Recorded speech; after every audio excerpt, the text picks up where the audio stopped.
আজকে আমি রেডি সেডি হয়ে চলে যাচ্ছি কোথায়, সিটিতে। কারণ আজকে আমার জিয়া ভাইয়া চলে যাবে স্পেনে।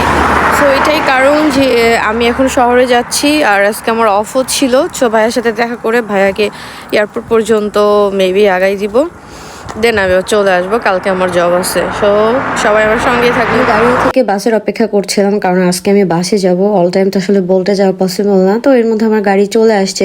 বাট বাই দ্য ওয়ে কোনো না কোনো কারণে আমার নেট অফ হয়ে যায়, কারণ এই মাসের বিল দিতে আমার লেট হয়ে গেছে এবং এক মাস পার হওয়ার পরেই আমার নেট বন্ধ হয়ে যায়।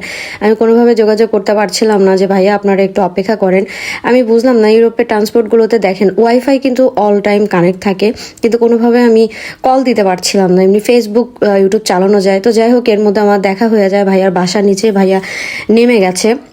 তো ভাই আমাকে বললো যে আপু শুধু শুধু কষ্ট করে এয়ারপোর্টে যাইতে হবে না, আমি বোল্ট নিয়ে আসছি, আমি জাস্ট চলে যাই এয়ারপোর্টে।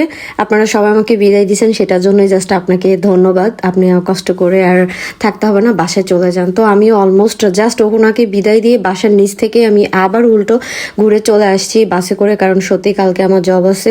সো বাসায় এসে কিছু রান্না বান্না করে খাবার দাবার খেয়ে আমাকে ঘুমাইতে হবে। তো অলমোস্ট আমি ট্রেনে করে বাসে করে বাসায় চলে আসছি। বাসায় এসে রুম টুমগুলোকে একটু ক্লিন করলাম। আফটার আমি জানালে একটু প্লাস্টিক কিছু লাগাইছি কালো, কারণ সকালবেলা এত পরিমাণ চোখে আলো লাগে, খুব বিরক্ত লাগে। আর আমার ফুড আইটেমগুলো ড্রাই যেগুলো থাকে সেগুলো একটু ক্লিন করলাম। আমার সব শীতের পোশাকগুলো একটু গোছায় রাখলাম। আফটার এই লেগ পিসটা আমি সিদ্ধ করে রেখে গিয়েছিলাম, যেটা এখন আমি খুব সুন্দর করে ভর্তা করবো। অনেকদিন থেকে মাংসর ভর্তা খেতে ইচ্ছা করতেছিল আমার, তো আজকে আমি এই চিকেনের এই ভর্তাটা বানাবো। সেজন্য আমি পেঁয়াজ কুচি, তারপরে গিয়ে কাঁচামরিচ কুচি, আস্ত শুকনো জিরা, শুকনো মরিচ, এগুলো সব দিলাম। আফটার আমি চিকেনটাকে খুব সুন্দর করে টুকরো টুকরো করে খুলে ফেলেছি, যেহেতু এটা হাফ সিদ্ধ ছিল আগে থেকে। দেন আমি টমেটো দিয়েছি, আরও কিছু কাঁচামরিচ অ্যাড করি। আফটার আমি একটা ম্যাগি মশলা অ্যাড করি, তারপরে হালকা একটু মরিচের গুঁড়ো দিই, কারণ আমি ঝালটা বেশি খাই। 3 রকমই ঝাল আমি অ্যাড করলাম। তারপরে একটু ধনিয়ার গুঁড়া দিয়ে দিব। তারপরে ধনিয়ার গুঁড়া দিয়ে একটু নাড়াচাড়া করে আমার মনে হলো একটু জিরার গুঁড়াও দিলে ভালো লাগবে। যতই আস্ত দেই আবার একটু জিরার গুঁড়ো দিলাম। দেখতে দেখতে সবই দেওয়া হয়।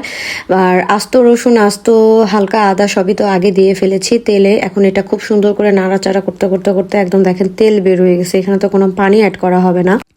ঠিক এভাবে রাইস কুকারে শর্টকাটে দেখেন কত সুন্দর করে চিকেনের একদম ঝুরা ঝুরা করে ফেলেছি, ঝুরা ভর্তা আর কি, যেটা মাংস ঝুরা এটা। দেন আমি গরম গরম ভাত খেয়ে এখন আমি সুন্দর করে ঘুমিয়ে যাব। তো আজকের মতো এই পর্যন্ত, দেখা হবে আপনাদের সাথে ইনশাআল্লাহ নেক্সট আবার কোনো ব্লগে। সে পর্যন্ত ভালো থাকবেন, সুস্থ থাকবেন, আল্লাহ হাফেজ।